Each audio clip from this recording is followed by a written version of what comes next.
Step into your backyard garden in early June, expecting your cucumber seedlings to be climbing, spreading, and turning that proud summer green. Instead, they sit frozen in place, the same size they were 2 weeks ago. The lowest leaves are fading yellow. The stems are thin and trembling, as if the next breeze could break them. So you do what modern gardeners are taught to do. You take a picture, drive to the garden center, and buy the $20 bottle that promises to feed starving plants. You mix it, pour it, and wait. But 7 days later, the yellow is worse. The plant is dying, your money is gone, and the soil has rejected the cure right before your eyes. My name is Daniel Yoder. I am Amish. I live and farm in Lancaster County, Pennsylvania, on the exact same plot of land my grandfather cleared nearly a century ago. We do not use synthetic growth stimulators. We do not buy bottled nitrogen. And yet every summer our cucumber vines climb the wooden trellises, thick and fast, heavy with crisp, dark green fruit. My wife, Miriam, and our daughters spend the late weeks of August putting up dozens of quarts of garlic, dill pickles, and sweet relish. We do not garden for a weekend hobby. We do it because when the deep snow hits in February, those jars on the root cellar shelves are what feed our 6 children. A failed crop is not a disappointment for us. It is a hungry winter. So, we do not leave our harvest to chance, and we certainly do not leave it to the chemical companies. Today, I am going to tell you why your cucumbers are stubbornly refusing to grow.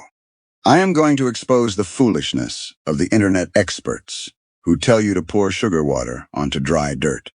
And I am going to teach you an old family secret, a method my mother used in her summer kitchen, involving a simple packet of baker's yeast, a handful of wood ash, and a profound understanding of how the soil actually breathes.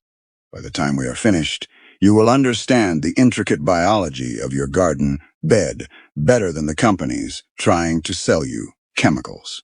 Stay with me. The true nature of the vine and the neighbor's mistake to fix a plant. You must first understand its bloodline. You cannot treat a cucumber the same way you treat a potato or a carrot. A cucumber, in its deepest genetic memory, is a subtropical jungle vine. It originates from the hot, humid canopies of India. It expects 2 things from the world: absolute unrelenting warmth and a steady, rich supply of decomposing organic matter. When you put a cucumber seedling into the ground in late May, and the nighttime temperatures drop down to 50 degrees Fahrenheit, the plant enters a state of shock. It does not matter how much fertilizer you dump onto the roots. If the soil is cold, the roots physically shut down. The plant sits there, turning yellow, waiting for the sun to warm the earth. Furthermore, the cucumber has an incredibly shallow, delicate root system. Its roots spread out wide and flat, staying in the top few inches of the dirt. Because they are so shallow, they are entirely at the mercy of the topsoil. Just last Tuesday, my neighbor from across the road, an Englisher named Tom, walked over to my fence line. He looked frustrated. He told me he had bought the most expensive liquid fertilizer money could buy. But his cucumber vines were curling up and dying. I walked back across the road with him and stood over his garden bed. I did not look at the labels on his fertilizer bottles. I looked at his dirt. The soil around his cucumbers was bone dry. It was pale, dusty, and cracked like a desert floor. It looked like sun-baked cement. I told him what I will tell you now. Pouring fertilizer onto cracked, dry dirt is like trying to feed a man who is dying of thirst. He cannot swallow. If you want your cucumbers to grow, you must never let the soil look like that. You must cover the bare earth. You must lay down a thick, heavy blanket of clean straw, dried grass clippings, or aged leaf mold. We call it mulch. The mulch acts as an insulator. It traps the heat of the day in the soil, keeping the fragile roots warm through the chilly nights. It shields the topsoil from the baking radiation of the sun, keeping the moisture steady and preventing the crust from cracking. Before you mix a single drop of the yeast recipe I am about to give you, You must water your garden deeply with sun-warmed water, and you must cover the earth. If you do not do this, the rest of this knowledge is useless to you. The lie of the miracle, fertilizer. Now let us talk about the recipe that is floating around the internet, the one that tells you to feed baker's yeast to your garden. Folks online will tell you to mix a packet of dry yeast with sugar and water and pour it immediately on your plants. They call it a fertilizer. They say the yeast feeds the plant. They are fundamentally, scientifically wrong. Let me speak plainly. Yeast is not a fertilizer. Yeast contains absolutely zero nitrogen, zero phosphorus, and zero potassium. It has no direct nutritional value to the roots of a cucumber. Yeast is a living organism. When you activate yeast and pour it into your garden, it begins to eat, it begins to multiply, and it begins to exhale carbon dioxide. When you pour millions of active yeast cells into the soil, they act like a massive starving army. They immediately begin devouring the complex organic matter in the dirt. As they digest this organic matter, they convert the locked-up nutrients in the soil into an accessible liquid form that the cucumber roots can instantly absorb. The roots drink up this sudden flood of unlocked nutrients, and the plant explodes with green growth. That is the miracle people see. But there is a dark side to this that the internet experts do not understand. Because the yeast is working so hard and multiplying so fast, it consumes massive amounts of potassium and calcium from your soil to fuel its own reproduction. If you pour yeast onto a garden bed that is already poor in nutrients, the yeast will quickly burn through whatever tiny bit of organic matter is left. It will exhaust the soil. The cucumber plant will turn bright green for exactly 5 days. And then, suddenly, the leaves will turn yellow at the margins. The fruit will curl into bitter little hooks, and the plant will collapse from severe potassium starvation. Yeast is not the fuel. Yeast is the accelerator pedal. If you press the accelerator pedal to the floor without putting gas in the tank, you will blow the engine. The prerequisite, the wisdom of the ash pan. Before we introduce the yeast to wake up the soil, we must put fuel in the tank. We must provide the exact minerals that the yeast is going to consume. This requires 2 things: aged manure and wood ash. Do not use fresh manure. Fresh chicken or cow manure is too hot. It will burn the delicate, shallow roots of the cucumber vine to a crisp. You must use manure that has sat in a pile for at least a year, preferably 2. It should look like rich, dark, crumbly earth. This aged compost provides the nitrogen and the carbon that the yeast will soon digest. The second ingredient is wood ash. I remember when I was a boy, my grandfather never let a single bucket of hardwood ash go to waste. To him, the ash pan under the kitchen wood stove was as valuable as gold. On cold winter mornings, he would carefully scoop the cold, gray ash into metal tins and store them in the barn. He knew what modern soil scientists know today. Hardwood ash is one of the purest, most concentrated sources of natural potassium and calcium on the earth. But you cannot just dump a bucket of raw ash onto a cucumber plant. Ash is highly alkaline. If you apply it heavily, it will spike the pH of your soil and lock up the iron. You must apply it with a gentle hand. A few days before you plan to use the yeast treatment, take a small handful of aged compost and a single tablespoon of sifted hardwood ash. Sprinkle this mixture in a wide ring around the base of the cucumber plant. Take a hand fork and gently scratch it into the top half-inch of the soil. Once the compost and the ash are gently scratched in, water the soil deeply. Now you have fueled the engine. You have provided the heavy dose of potassium that the soil will need to survive the yeast. Now you are ready to brew the catalyst, the baker's catalyst. Mother's kitchen wisdom. There is a precise way to brew this mixture, and there is a foolish way. The folks on the internet will tell you to mix yeast with raw sugar. Stir it up, and immediately pour it onto the dirt. I read comments from seasoned gardeners who tried this, and their warnings were entirely correct. If you pour raw, unfermented sugar water onto your garden beds, You are sending up a flare to every pest in a 3-mile radius. Within 24 hours, your soil will be swarming with black ants. The ants will build nests in the roots. They will bring aphids and herd them onto your cucumber leaves. Like cattle, you will create a plague. To avoid this, the sugar must be completely consumed by the yeast before it ever touches the earth. You must let the mixture ferment.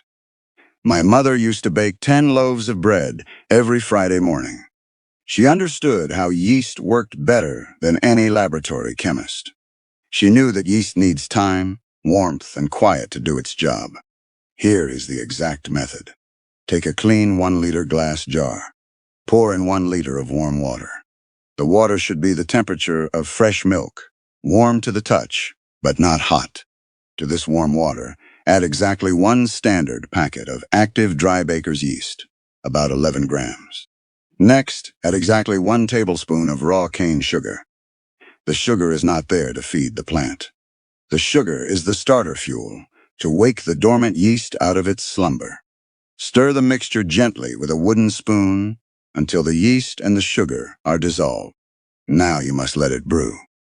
Do not put a tight lid on the jar, or the carbon dioxide gas building up inside will shatter the glass. Place a piece of breathable cloth over the mouth of the jar. Set the jar in a warm, dark, quiet place. I put mine in the corner of the summer kitchen. Leave it there for at least 3 to 4 hours. You will know it is working when a thick, frothy, bubbling foam rises to the top of the liquid. The jar will emit a strong, sour, bread-like smell. You must wait until the vigorous bubbling slows down. When the bubbling subsides, it means the yeast has eaten all the sugar in the jar. There is no sweetness left for the ants. There is only a hyper-concentrated colony of starving, active yeast, waiting for more food. This is your mother liquor, the dilution. Correcting the foolishness now, we must dilute the mother liquor. This is powerful biology. If you pour the concentrated jar directly onto the roots of a small seedling, the sudden explosion of microbial activity will burn the plant. I must pause here to address the absolute lack of common sense I see from the people recording these internet videos. Watched a man hold up a 1-liter jar of yeast. He told his audience, "Pour this 1 liter into 5 liters of water, and you will have 5 liters of concentrate." I watched him say it without blinking. My 7-year-old son knows that if you pour 1 liter of liquid into a bucket containing 5 liters of liquid, you have 6 liters of liquid. When the people teaching you how to grow your food cannot perform basic addition, you must question everything they say. Here is the proper exact dilution. Take a bucket. Pour exactly 4 liters of warm, sun-heated water into it. Take your 1-liter jar of bubbling mother liquor and pour it into the 4 liters of water. Stir it well. You now have exactly 5 liters of concentrated yeast solution. But you are not finished. Take a large watering can.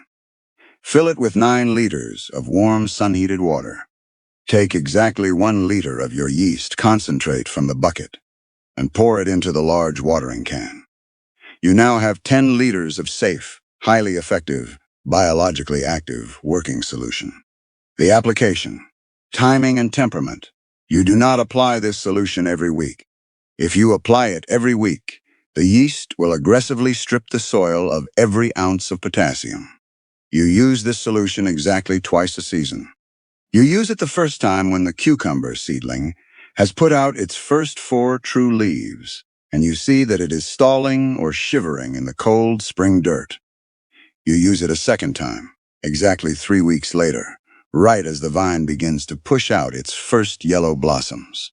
After that, you let the natural, slower-moving soil bacteria take over. When you apply the working solution, the timing of the day matters deeply. Do not do this in the bright, harsh glare of the midday sun. The UV rays will kill the yeast cells sitting on the surface of the soil. Do this in the late afternoon as the shadows grow long. Walk to your cucumber bed. Earlier in the day, you scratched in the wood ash and the compost, and you watered the soil deeply. The soil must already be damp. Never pour yeast solution onto dry dirt. The dry dirt will pull the moisture away from the yeast cells and kill them instantly. Pour exactly 1 liter of the working solution carefully in a slow, steady ring around the root zone of each plant. Once you have watered every plant, pull the straw mulch back over the wet earth, tucking the plants in for the night. The mulch shields the yeast from the drying wind, traps the moisture, and creates the perfect incubator. Down in the dark, the yeast goes to work. It encounters the aged compost. It begins to devour the carbon.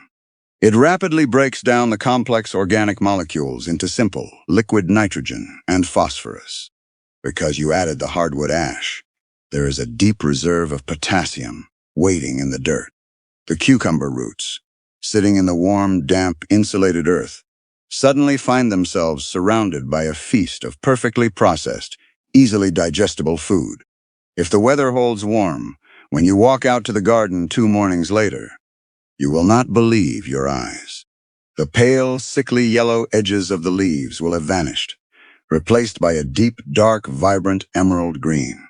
And out of the tip of the vine, you will see a sudden, aggressive burst of new growth.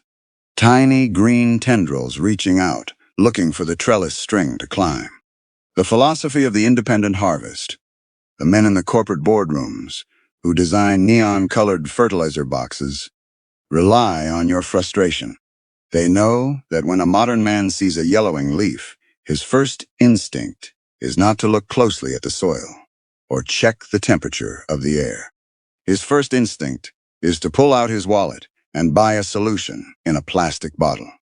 They want you to view your garden as a machine that requires their proprietary fuel to run. They want you to believe that a successful harvest is a subscription service. Folks outside our community often drive down our country roads, look out at the heavy green vines, and they ask us why we refuse to buy the synthetic sprays and the miracle chemicals. They think we are stubbornly clinging to the past. They are wrong. We are fiercely protective of what makes us capable. The moment you rely on a store-bought chemical to solve a fundamental problem, in your garden, you surrender a piece of your own knowledge. You stop observing. You stop being a steward of the living earth. And you become a dependent of a corporation. We choose the simple ways, the old ways, because the simple ways require us to pay attention.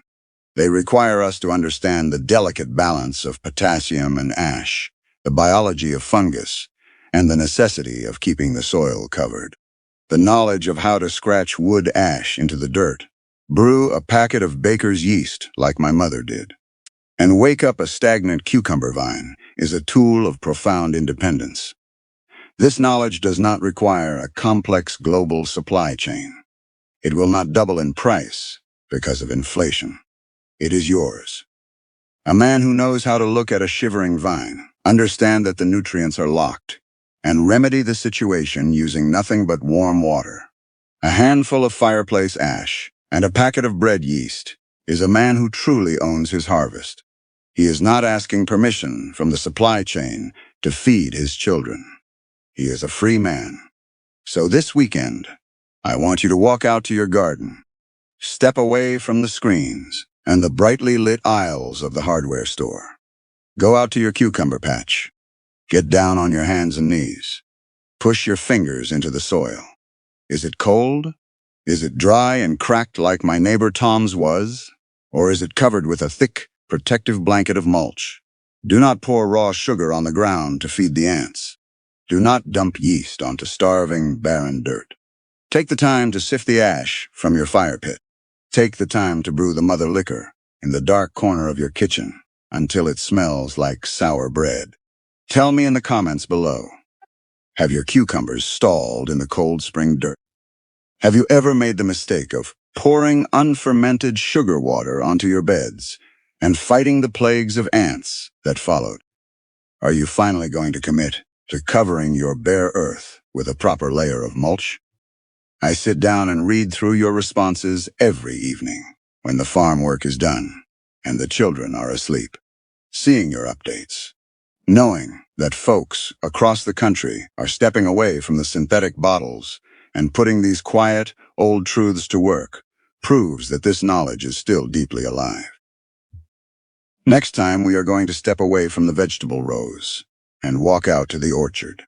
I am going to talk to you about the silent devastation of the codling moth, the worm that ruins the apple harvest from the inside out. I am going to show you how my grandfather protected his fruit trees, using nothing but a scrap of corrugated cardboard, a piece of twine, and an understanding of the insect's life cycle. It is a method that breaks the chain of infestation without a single drop of poison. Until then, keep your roots warm. Keep your soil deeply mulched. Let the ash and the yeast do the heavy lifting, and remember, true independence is not something you can buy in a store. It is built in the dirt with your own hands, using the quiet, steady wisdom of those who came before us.